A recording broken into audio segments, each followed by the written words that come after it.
Mohbad and his team were manipulative. Mohbad himself was a manipulator. Oh, that got you angry? You'll be wondering, what is Immunaza trying to say? What is he trying to get at? Calm down. I'll be talking about the Naira Marley side of the story I dropped on YouTube. But firstly, you see this man, na Olori Buruku, na cloud chaser. I just saw his video on Gossip Mail's post. Now I think I will personally be dedicating some of my time to this Mohbad case, because it is actually deeper than what you all think. So after my analysis on Naira Marley's side of the story, I will be taking this with his video and I will be shredding it. I will make an analysis on it. But before we dive into it, Nigerians, firstly come closer. My analysis is going to be a bit different. It's going to be a bit long and it's going to be very understandable. But before we reach that, for us to do that, I will teach you all something. Firstly, in this kind of case, you have to believe Mohbad was never innocent. Wunmi was never innocent. Naira Marley was never innocent. Sam Larry was never innocent. Nobody is innocent in this case, including the deceased Mohbad. Yes, you have to firstly accept that. It is then that mindset that everybody is guilty that we go come carry enter this analysis for you all to now understand. Let's go. Now, let's dive into Naira Marley's testimony. Grab a popcorn, click the follow button, and listen attentively. See, Malian music was very hot back then. Naira was making lots of money. It was the new Olamide Bado. The street loved him. A lot of people called themselves Malians. And in 2019, he decided to start a record label, unveiling Mohbad, Zino, etc. Remember that Zino rejected Davido's 30BG DMW AMW's deal for Malian's music. Malian's music shares their royalties with their artists 50-50, and the artists were not controlled, unlike most labels in Nigeria. We understand better as we dive in more. Note that most label bosses are just focused on the business aspect. They hardly care about their artist. Naira was different, with evidence. See, Naira was a known gangster with 4 kids who lived in the UK for 17 years already before coming to Nigeria. So he understands the street and music business already. Listen, Mohbad was a street boy. Zino was a street boy, including C Black. Everyone in Malian's HQ are street, so they all can relate better. They take note though, they all smoke together, including Mohbad. None of them is innocent, but it was never confirmed that they do drugs. And note again that Naira had attained the peak of what many men wanted as an artist: street love, family, money, fame. EFCC even arrested him. Name it. So he was a gentle gangster. Now let's talk about Mohbad, a street boy, an artist striving to blow up. Let's reason from his perspective. Mohbad was in Banks Nation, yeah, before 2019, with some trending jams like Balenciaga, Gangan Mofe, Kofe Gucci, Kofe Prada. Then Badiosha already knew him. He won their challenge, 44-4, yeah. He already went to Dubai, but record labels were important to upcoming artists back then before you can really blow up and be making good money from music. Until Malian music came along. Mohbad then happily signed the 50-50 contract. Mohbad knew he can build his career with the Malians and respected Naira Marley with evidence. Now that you understand their foundation, let's dive into the beginning and how their relationship went. Before that, I want you all to do something. From this point forward, always take note that Wunmi was with Mohbad. They were both young with lesser experience, especially Mohbad. Mohbad was even more obviously naive with his kind of personality. Mohbad obviously wasn't rugged, but he's street. Mohbad na lover boy.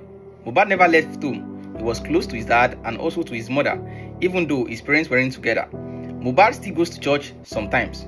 He was very disciplined but needed the streets to survive. With the musical talent he had. Are you getting it? Are we on the same page? So calm down. No worry, Immunaza will be explaining in simpler ways. Now with dates and evidence. December 2019, Naira Marley announced signing Mohbad to Malian's music. Mohbad performed at Malian's Fest. 2nd of January 2020, Naira sent Mohbad 500,000 Naira. That same day, Mohbad sent a song to Naira Marley, telling Naira he wants the song to be the first release under Malian's music. And Naira no drag with him, because most labels will be the ones to pick the songs that you'll be dropping as their artist. 5th of January 2020, he sent a video to Naira that he was at his dad's church. Was that even necessary? But Naira, as the boss, kept the relationship going with his artist. Don't forget, Mohbad wasn't the only artist signed as at that time. Then, series of tests between them, preparing Mohbad for the industry. They talked about songs, shooting videos, and with evidence, Naira never dragged with Mohbad. Then, 16th of January, Mohbad said, "Boss, I want to drop my song fast. Like, I want to drop hot singles so that I can collect rookie at Eddie's this year. I want to drop back to back, hot. The platform is there already. People are waiting for me to drop, like they want to hear my songs and see me on TV. I still have many songs on my head. I'm ready to work." Naira Marley replied, "Okay, Omoyami, we're shooting on Tuesday. Okay, sir." As a lawyer newly signed, I still trying to bust into the industry, abi? Then, 31st of January 2020, Mohbad said, "Boss, I'm praying, even my dad, because I don't want you to lose. If you actually know what it takes to run a record label, what if the artist you invest in can't recoup the money?" And here, Naira Marley sent Mohbad 200,000 Naira. Now, 7th of June 2020, this is where you all need to start paying attention. Mohbad, an adult, started taking ice.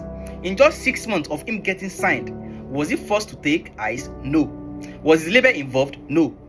Now Naira Marley give Mohbad ice? No. Mohbad then apologized to Naira for taking ice and included that so many pains and stress put me through that. Wow. Now from this, Naira supposed to suspect something, but Naira overlooked it. Seems Naira don't like to pry into his artist's private lives, which is understandable, that he doesn't want to be controlling. But think about it. What pain and stress was Mohbad already going through as at 2020, just 6 months after getting signed? Obviously, it is personal to him. Obviously, pressure from people close to him, either from family or relationship, for a 23-year-old boy as at that time. So his label was never involved in his personal life as at then.